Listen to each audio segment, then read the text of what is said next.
Hello po, atin pong ipagpapatuloy ang aking sinishare patungkol sa Sino ang Diyos at tayo po ay nasa Sino ang Diyos part 3 na po tayo.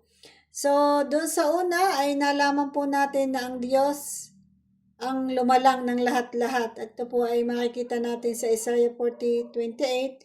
At ikalawa po, ang Diyos po ang may katakdaan sa bawat bagay na nangyayari sa buhay ng tao. Yan, pag-aaralan po natin yan. At ang ating pong teksto ay mababasa natin sa Job 38 verse 48. Wika nga niya kay Job. Ito po yung sinabi ng Panginoong Yahweh kay Job. Puntahan natin ang Job 38 verse 4, 5, 6, 7, 8. At dito makikita natin na ang Diyos ang nagtatakda ng lahat ng bagay. Na sinasabi dito sa 4, nasaan ka nang likhain ko ang mundo? Kung talagang may alam ka, lahat ay sabihin mo. So, may nakikipag-usap si Yahweh kay Job at tinanong ni Yahweh si Job. Sabi, ikaw ba Job, nasaan nung likhain ko ang mundo? Sabi niya, and then sabi niya, sino nagpasya tungkol sa lawak nito? Sino ang sumukat? Alam mo ba ito? So, ibig sabihin, yung laki, lawak ng mundo, tinatanong ni Yahweh kung, alam mo ba kung gaano ang lawak nito? Sabi niya ganon. And then, sino ang may hawak na mga haligi ng mundo? Sino ang naglagay ng mga panulukang bato? Kahit na po yung mga hangganan ng mundo at yung pundasyon nito ay nasa kamay po ito ng Diyos. Siya po ang may hawak nito. At Noong umagang iyon, ang mga bituin nag-awitan at mga nilalang sa langit sa tuway nagsigawan. Okay? Ito din natin yung mga bituin nag-awitan. Ibig sabihin, pagka sa Biblia po, yung mga tinutukoy ng mga stars at maniningning po sila, tinutukoy din po silang mga anghel po yon, yung tinutukoy doon. At saka yung mga nilalang sa langit na sa tuway nagsigawan. Ibig sabihin, nag-rejoice talaga nung likhain ng Diyos ang mundo, talaga nag-rejoice yung mga likhang makalangit.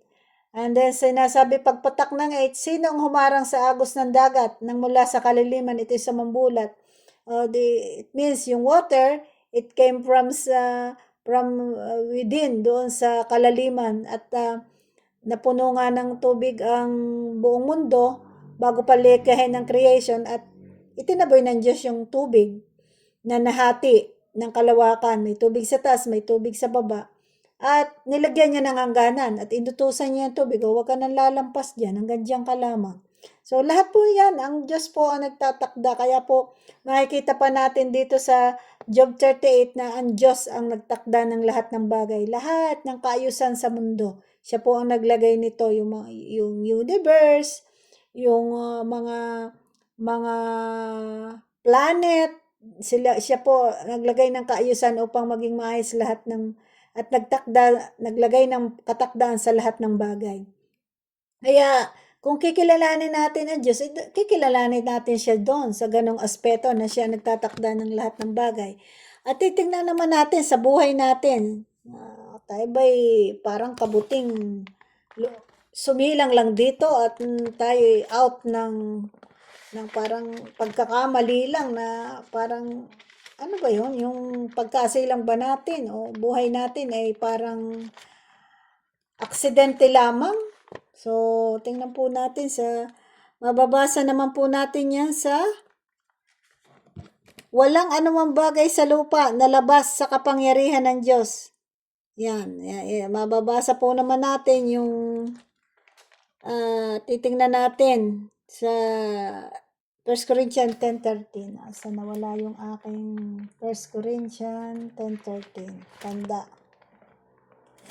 Sabi po rito, wala pang pagsubok na dumating sa inyo na hindi nararanasan ng lahat ng tao.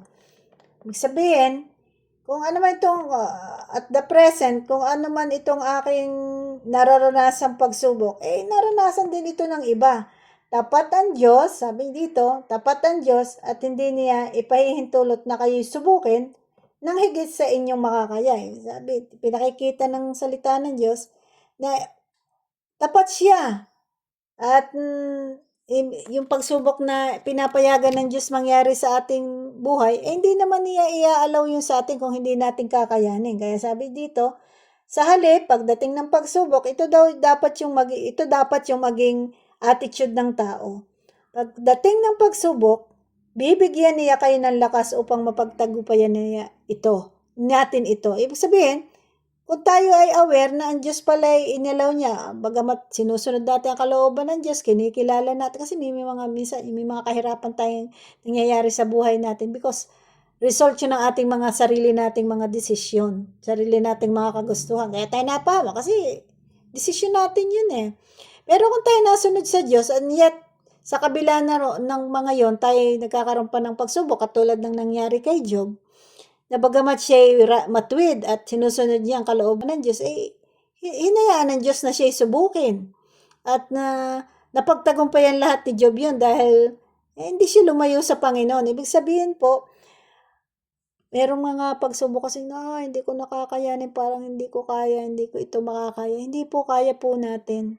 Dahil kahit na anong pagsubok ang ating pagdaanan, tayo po ay meron pong Diyos na tutulong sa atin kasi sabi, He will provide a way out para tayo makastand sa ating pagsubok. Kaya po, nahihirapan tayong dalihin yung ating mga pagsubok kasi hindi po natin ipinakikialam ang Diyos na tulungan tayo sa mga pagsubok na ating pinagdaraanan. Kami, as a family, as a personal ko to, ang dami-dami kayong mga kahirap at pagsubok na dinanas namin. And yet, na-conquered namin yun, na-overcome namin yun because of the guidance and help din ni God sa amin.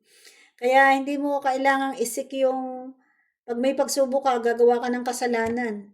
O pag may pagsubok ka, kagagalitan mo ang Diyos o ikaw ay lalayo sa Diyos. Sa halip, ang Diyos pala magiging way mo para mapagtagumpayan mo lahat ng mga pagsubok na darating sa buhay mo. Whatsoever na mga pagsubok ito. Kaya, wala tayong ibang kumbaga kung nadaan sa atin yung pagsubok, inalaw yun ng Panginoon, kaya nga ang Diyos ang nagtatakda ng lahat ng bagay para sa ikabubuti ng mga taong tumitiwala sa Kanya. Kaya tatanda po natin, sabi, I forgot that verse, pero kung saan ko yun nabasa sa Bible. Lagi ko kayo quote pero nakakalimutan ko. Ang Diyos din ang nagtatakda ng haba ng ating buhay. Pag sinabi ng Diyos na tapos na yung 60 years old mo, it's done, it's done. Hindi na po yun natin ang maibabayad mo para madagdagan kahit isang segundo ang buhay mo. Wala po. Dahil po nga, even ang ating hinga ay ang Diyos po ang nagtakda niyan kung hanggang kailan lamang. Kaya habang tayo may buhay pa, hindi kilalanin natin ang Diyos na lumikha sa atin. At sinasabi din doon na even the destination of our feet is ordered by God. Ibig sabihin, kahit na yung mararating ng ating mga paa is ordered by God, siya ang nagtakda. Halimbawa, kung tayo nasa Pilipinas, nakarating tayo ng Mindanao at doon tayo nakapanirahan, ay may tinakda yun ng Diyos sa atin. At bakit? Ito po ang reason. May reason si God bakit ginawa niya. Sabi niya, doon sa lugar na pinagdadalahan ko sa inyo. Sabi niya, kung ako'y hahanapin ninyo ng buong puso, ay ako'y inyong masusumpungan. Sapagkat ako naman ay talagang napasusumpong sa mga taong humahanap sa akin ng buong puso. Kaya, the place is not hindi siya reason para lumayo ka sa Diyos. Nagiging reason pa yon dapat para lalo tayong hanapin natin ang Diyos. At kalimitan, ang mga tao po, ay lahat na may gusto yung maghanap sa Diyos. Kaya lang, hindi natin hinahanap talaga ng buong puso. At ang paghahanap ay may kasama po yung disiplina at kasanayan.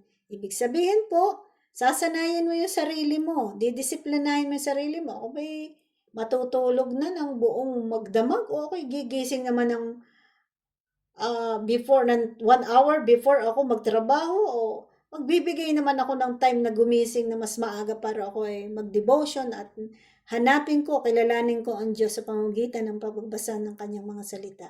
So marami pong gustong maghanap sa Diyos pero bigo silang matagpuan ng Diyos dahil kulang po saan sa dalawang bagay, yung paghahanap ng buong puso at paghahanap na may kasamang disiplina at kasanayan. Kasi sasanayin mo yung sarili mo sa pagbabasa, sa pag-aaral ng salita ng Diyos, sa sa pananalangin, sa pagdalo sa mga gawain, sa paglilingkod sa Kanya. That is, yun yung pong sasanayin nyo para matagpuan natin ang Diyos. At the same time, didisiplinahin natin na kasi kasama yan disiplina yung paghahanap sa Panginoon. So, ayun po. So, mahalaga po yun. Kung itinakda ng Diyos na makarating tayo sa ibang bansa, then so be it po. Pero mayroong purpose ang Lord. Hindi po ang purpose. Secondary lang po yung mga material na bagay, financial, yung paghahanap buhay mo, yung trabaho mo, yung pagpaaral mo sa anak. The first and foremost na dahil lang kaya ka dinala ng Diyos ay masumpungan mo ang Diyos sa lugar na yon. At yun ay masusumpungan lang natin ang Diyos sa lugar na pinagtakda ang dalhin sa atin ng Diyos. Kung hahanapin po natin siya ng buong puso na may kasamang kasanayan at disiplina. So hanggang dito na po lamang at itutuloy ko po ang part 4 ng ating Sino ang Diyos sa susunod ko pong video. God bless everyone.